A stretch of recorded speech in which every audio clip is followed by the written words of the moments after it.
merupakan hasil kerjasama antara pemerintah Aceh, Dinas Perhubungan Komunikasi Informasi dan Telemedika Aceh, serta DRRA UNDP, dan didukung sepenuhnya oleh Multi Donor Fund atau MDF.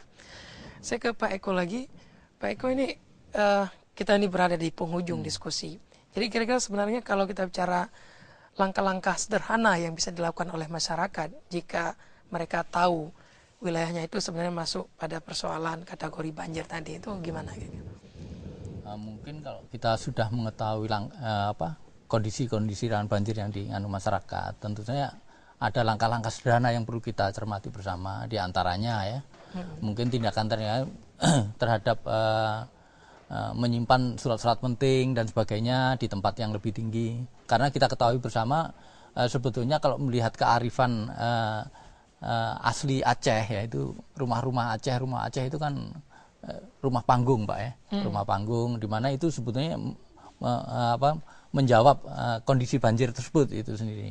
Untuk itu mungkin tindakan sederhana ya, mungkin beberapa surat-surat penting dan sebagainya itu bisa disimpan di tempat yang lebih atas, kemudian panel-panel listrik dan sebagainya itu posisinya ada lebih tinggi daripada yang banjir biasanya terjadi. Kemudian pindahkan barang-barang rumah tangga dan sebagainya yang lebih ke tempat yang lebih tinggi. Namun tindakan-tindakan saat kejadian banjir, mungkin ya kita segera menyelamatkan diri di tempat yang aman, kemudian mengajak keluarga, kerabat dan sebagainya untuk sama-sama merasa aman di tempat yang untuk tempat-tempat yang lebih aman di daerah yang lebih tinggi dan sebagainya. Ya, inilah beberapa. Artinya tadi kalau kita merujuk pada lokal wisdom Aceh, rumah Aceh sebenarnya cukup efektif ya. Di samping anti banjir, juga anti gempa nih. Multifungsi. Dan juga bisa jadi garasi sebenarnya untuk parkir mobil. Oke, Pak Saminidun, kira-kira kalau ini kita tahu sebenarnya masyarakat sendiri merasa aktif nggak selama ini untuk ikut serta dalam mencegah tidak adanya banjir di Aceh misalnya, minimal di sekitar mereka. Iya, jadi kalau kita bicara banjir, mestinya juga kita bicara tentang mitigasi dari banjir ini, mengurangi risiko dari banjir ini. Yang pertama tentu yang harus disadari oleh masyarakat itu adalah penyadaran bahwa ada tempat-tempat tertentu sebetulnya itu sangat berisiko akan terjadi banjir. Jadi kita harus melakukan tindakan-tindakan yang tidak justru mendorong terjadinya banjir atau menimbulkan risiko lebih besar. Kemudian tadi yang kedua adalah seperti disampaikan oleh Pak Eko, ada pembangunan yang bersifat fisik yang harus dilakukan semacam embung, waduk dan sebagainya. Kemudian yang ketiga yang tidak kalah penting adalah seperti ini, artinya maunya di tiap rumah masyarakat itu ada penampungan ya. Apakah itu bisa menjawab juga sebenarnya? Iya, salah satu itu juga akan mengurangi risiko banjir itu, tetapi mungkin itu tidak bisa satu-satunya jadi andalan kita. Yang juga yang ketiga yang paling penting adalah kesiapan menghadapi ancaman itu. Kalau mereka sudah mengetahui bahwa wilayahnya itu atau tempat tinggalnya itu ada daerah yang berisiko banjir, masyarakat harus mempersiapkan diri. Tentu harus ada yang bisa memberi fasilitasi, memberikan pendidikan kepada masyarakat seperti apa yang harus dilakukan kalau misalnya daerah itu terjadi banjir. Mungkin saja misalnya kita perlu, mungkin selama ini mungkin belum pernah kita coba misalnya melakukan simulasi kalau terjadi banjir, misalnya seperti kemarin daerah-daerah, karena di daerah-daerah kita ini memang daerah-daerah yang rawan banjir, seperti Trumon itu hampir setiap tahun banjir. Tetapi belum pernah saya rasa kita melakukan simulasi bagaimana cara penyelamatan kalau terjadi banjir. Nah, masyarakat tahu bahwa lokasinya itu memang lokasi yang berisiko, tapi mereka tidak mau pindah. Jadi hal-hal semacam ini saya pikir... Ini kewenangan siapa menurut Pak Saminudin kira-kira yang harus melakukan sosialisasi? Iya, sekarang kan sudah ada Badan Penanggulangan Bencana, mestinya badan ini bisa lebih proaktif bagaimana mengkoordinasikan ini, saya rasa.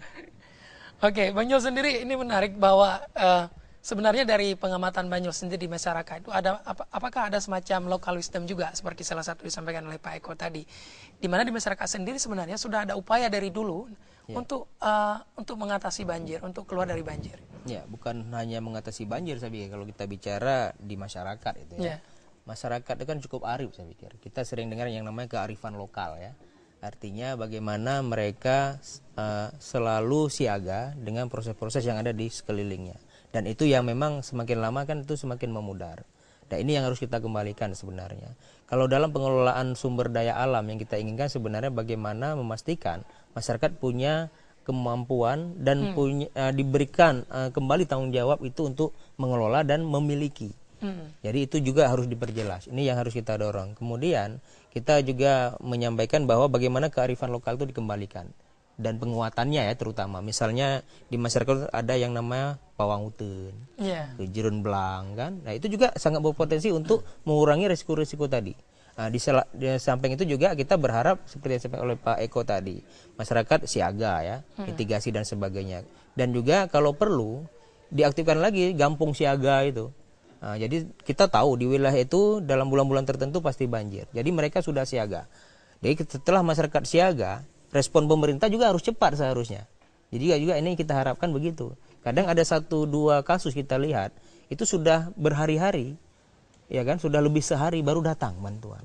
Ini juga mengkhawatirkan ya kalau proses seperti ini. Sehingga kita dorong bahwa bagaimana ini menjadi tanggung jawab banyak pihak, bukannya pemerintah kita harapkan ya, banyak pihak berkolaborasi karena memang kalau sudah bicara bencana ini tanggung jawab bersama tentunya. Tapi pemerintah punya kewajiban utama juga gitu untuk memastikan proses ini berjalan.